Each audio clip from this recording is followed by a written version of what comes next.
कैसा है ये परफ्यूम, बात करते हैं इस इंट्रो के बाद। नमस्कार दोस्तों, आपका स्वागत है परफ्यूम ज्ञान में। मेरा नाम है हरपल। आज हम मोबलॉन्क एक्सप्लोरर के प्लैटिनम परफ्यूम के बारे में बात करेंगे। खुशबू, परफॉर्मेंस और इसके दाम के हिसाब से इसको खरीदना एक सही ऑप्शन होगा कि नहीं। मेरे पास अगर आप डीकेंट्स का इस्तेमाल करके देखना चाहते हैं या पूरी बॉटल खरीदना चाहते हैं तो खरीदने का ऑप्शन भी है और एक डिस्काउंट कूपन भी है जिससे आप थोड़े पैसे बचा सकते हैं। अगर आपने इसको इस्तेमाल किया है तो मुझे कमेंट में बताएं आपको कैसा लगता है। पहली बार अगर आप ये वीडियो देख रहे हैं परफ्यूम ज्ञान का, आपको काम का लगे, वीडियो देखने के बाद ऐसा ना लगे कि आपका वक्त ज़ाया हुआ है, तो आप कंसीडर कर सकते हैं सब्सक्राइब करना। लाइक कर देंगे इस वीडियो को तो यूट्यूब थोड़ा इस काम को और लोगों तक पहुंचाएगा, ये कम्युनिटी और बड़ी बनेगी, मुझे भी मोटिवेशन मिलेगी। बात करते हैं इसकी खुशबू के बारे में। ये एक फ्रेश, एरोमेटिक, हल्का मेटालिक, वुडी, पाउडरी और मस्की खुशबू वाला परफ्यूम है। इसमें देखिए ऑनलाइन ये सिर्फ 3 नोट को डिफाइन करते हैं। टॉप में ये कहते हैं वायलेट लीफ का इस्तेमाल है, बीच में कहते हैं मिड में क्लैरी सेज का इस्तेमाल है और बेस में कहते हैं सीडर वुड का इस्तेमाल है। पर्सनली मुझे लगता है और भी नोट्स हैं। इसमें जो सबसे प्रोमिनेंट नोट्स मुझे महसूस होते हैं, शुरुआत में ऐसा लगता है फ्रेशनेस है, लेकिन वो सिट्रसी फ्रेशनेस नहीं है, वो ऐसा लगता है थोड़ा फ्लोरल।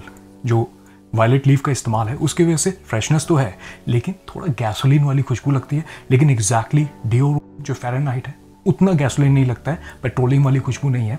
उसमें मिली हुई खुशबू है आपके सेज की।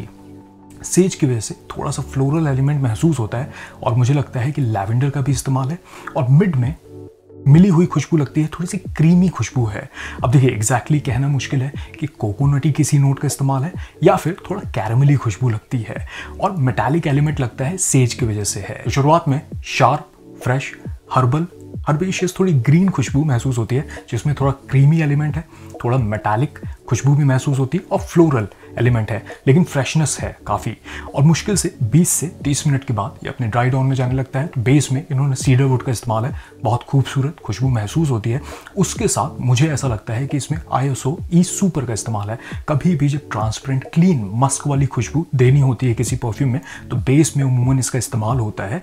इसकी वजह से एक बहुत ही साफ कपड़े वाली खुशबू महसूस होती है। और ये इसका जो टॉप नोट है और मिड नोट है वो मुश्किल से आधे घंटे तक महसूस होता है, उसके बाद फेड हो जाता है।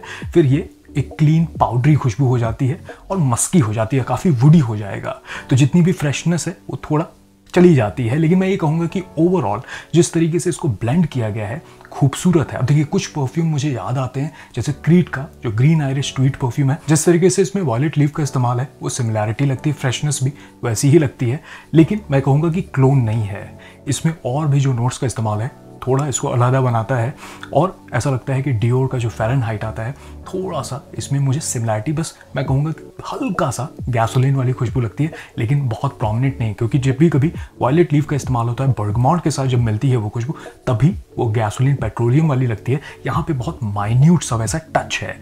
और जो एक परफ्यूम याद आता है डियोर का ओम जो है, डियोर ओम, उसमें जिस तरीके से सीडर का इस्तेमाल है और वुडी नोट का इस्तेमाल है, मस्की नोट का इस्तेमाल है, वैसी सिमिलैरिटी लगती है। लेकिन ये कहूँगा कि इन सभी परफ्यूम से इंस्पायर होकर के कुछ ऐसा लगता है कि इसको बनाया गया है, जिस तरीके से इसको ब्लेंड किया गया है। इसको किसी भी परफ्यूम का क्लोन नहीं समझा जा सकता। हाँ, बेशक कुछ एलिमेंट्स मैच करते हैं, थोड़ी सिमिलैरिटी आपको महसूस होगी।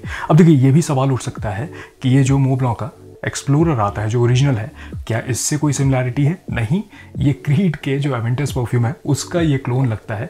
लेकिन यहाँ पे इन्होंने एकदम अलग ही कुछ बनाया है। मुझे नहीं पता कि फ्लैंकर के तौर पे क्यों बनाया, क्योंकि अगर उससे कुछ रिलेटेड होता तो एक्सप्लोरर के साथ प्लैटिनम नाम लगाना समझ में आता है, लेकिन यहाँ पे कंपनी का चॉइस था। अब ये भी मुझे पर्सनली लगता है कि इसकी जिस तरीके से खुशबू है काफ़ी मैच्योर खुशबू लगती है, क्योंकि जब भी कभी हर्बल, हर्बेशियस, ग्रीन और इस तरीके की खुशबू की बात करते हैं तो ऐसा लगता है कि कोई मैच्योर इंसान इसको ज़्यादा पसंद करेगा।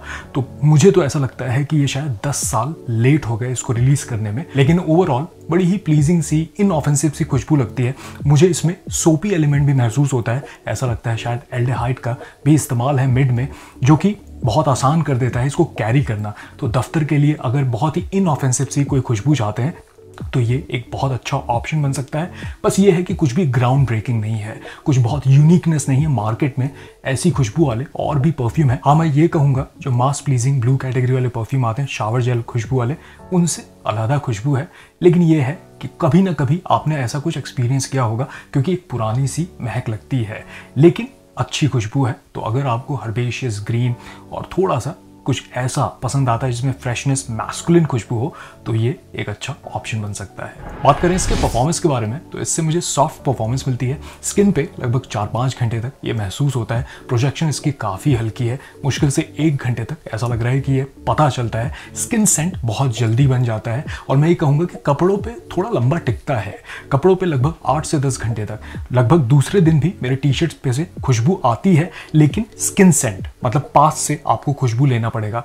तो ये कहूँगा कि अगर आपको एक ऐसी खुशबू वाला स्किन सेंट वाला परफ्यूम चाहिए जो बहुत अनॉय ना करे लोगों को, अगर आप लगाएं तो शुरुआत के मुश्किल से 40 से 1 घंटे के बीच में आपको स्किन सेंट बन जाए, तो ये एक अच्छा ऑप्शन बन सकता है। लेकिन ओवरऑल मैं कहूँगा परफॉर्मेंस हल्की है, वीक परफॉर्मेंस है इन टर्म्स ऑफ प्रोजेक्शन, लेकिन लॉन्जेविटी सही है सिर्फ कपड़ों पे। स्किन पे तो 4-4.5 घंटे के बाद सिर्फ भीमी सी खुशबू महसूस होती है, तो बहुत करीब आ जाता है, प्रोजेक्ट करना बंद कर देता है। बात करते हैं इसके इस्तेमाल के बारे में। इसकी खुशबू के हिसाब से ये मुझे एक ऑल वेदर परफ्यूम लगता है।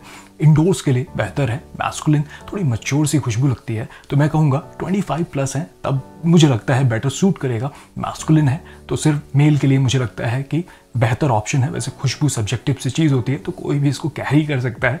मुझे ऐसा लगता है कि ईजी है इसको कैरी करना और इनऑफेंसिव सी खुशबू है, ज़्यादातर लोगों को प्लीजिंग लगती है, तो दफ्तर के लिए, ऑफिस के लिए एक बहुत अच्छा ऑप्शन बन सकता है। खास करके अगर आप बहुत कुछ लाउड नहीं चाहते हैं, अगर आपसे लिंगर करके, लिपट करके एक खुशबू वाला परफ्यूम चाहते हैं जो लोग नोटिस तो करें लेकिन जब करीब हो तभी, और किसी को अगर वो ऐसा ना हो, ऑफेंड ना करे, तो ये एक बहुत अच्छा ऑप्शन बन सकता है। और ये उन परफ्यूम्स में से है जिनको आप ओवर स्प्रे नहीं कर सकते। 5 स्प्रे करेंगे, चाहे 10 या 15 भी करें, तो ऐसा नहीं है कि ये बहुत ज़्यादा ऐसा इरिटेट करे।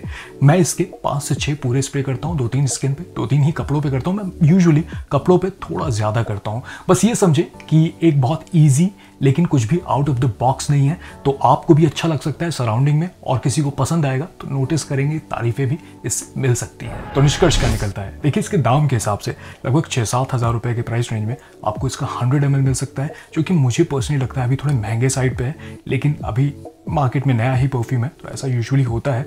मो ब्लॉन्क के यूजुअली परफ्यूम 5-6 हज़ार, 5,500 रुपये के प्राइस रेंज में मिल जाते हैं। मैंने इसका ये 30 ml ऐसा ख़रीदा था, ये मुझे $35 का पड़ा था। उस हिसाब से भी लगभग 3,000, 3,500 के हिसाब से 30 ml बहुत सस्ता तो नहीं है। वैसे इसकी प्रेजेंटेशन अच्छी है, अगर इसका बॉक्स देखें तो ऐसे सिल्वर बॉक्स में आता है, और बॉटल भी देखें तो एग्जैक्टली सेम है। अगर आप एक्सप्लोरर कभी इस्तेमाल किया है तो हेफ्टी सी भारी सी बॉटल है, छोटी भी लेंगे तो एग्जैक्टली ऐसी ही दिखती है। कैप, स्प्रेयर देख लें, सही स्प्रेयर है, मिस्ट सही निकलता है, उस हिसाब से प्रेजेंटेशन सही है, लेकिन खुशबू और परफॉर्मेंस के हिसाब से मुझे कुछ भी खास नहीं लगता। और ऐसा लगता है कि एक छोटे तबके को ही ये काफ़ी पसंद आएगा, खास करके अगर कंपेयर करें मार्केट में इसी प्राइस रेंज में क्या क्या अवेलेबल है। तो पर्सनली देखिए, मुझे लगता है कि पैसा वसूल नहीं है। देखिए, हमारे वेबसाइट पे अवेलेबल है 7,000 रुपये में इसकी 100 ml आपको मिल जाएगी, लेकिन मुझे लगता है कि पहले इसके डीकैन को इस्तेमाल करें। ऐसा भी हो सकता है कि खरीदें, आपको ऐसा लगे कि आपका पैसा वेस्ट हो गया, वैसा नहीं होना चाहिए। आप पहले इसका डीकैन इस्तेमाल करके टेस्ट करें, ऐसा हो सकता है कि आपको काफ़ी पसंद आए, तो आप इसकी पूरी बॉटल को फिर कंसिडर कर सकते हैं। अब बात करें खरीदने की, तो अगर आप गेट 100 डिस्काउंट कोड डाल देंगे तो आपको 100 रुपये का इसके डीकैन पे फ्लैट डिस्काउंट मिल जाएगा। चाहे आप 5 ml लें, चाहे 10 ml लें, तो उससे थोड़े पैसे आपके बच जाएंगे। पसंद आए तो फिर पूरी बॉटल भी आगे चल के कंसिडर कर सकते हैं। मुझे ऐसा लगता है कि जिस तरीके से मार्केट में और अच्छे ऑप्शंस अवेलेबल हैं, उस हिसाब से तो इसका दाम जस्टिफाई नहीं करता है। मैं बहुत ज़्यादा इंप्रेस नहीं हुआ, और परफॉर्मेंस भी खास करके बहुत हल्की है। मैं सिर्फ कपड़ों पे ही इसको महसूस करता हूँ। वैसे अगर आपने इसको इस्तेमाल किया है, टेस्ट किया है, तो मुझे कमेंट बताएं आपको कैसा लगता है। आपका सबसे पसंदीदा ऑल वेदर कौन सा परफ्यूम है, मैं जानना चाहूँगा। डिज़ाइनर के इस प्राइस रेंज में मुझे बताइएगा। चलिए, मैं मिलूंगा आपसे अगले वीडियो में, तब तक आप अपना ख्याल रखिए। नमस्कार।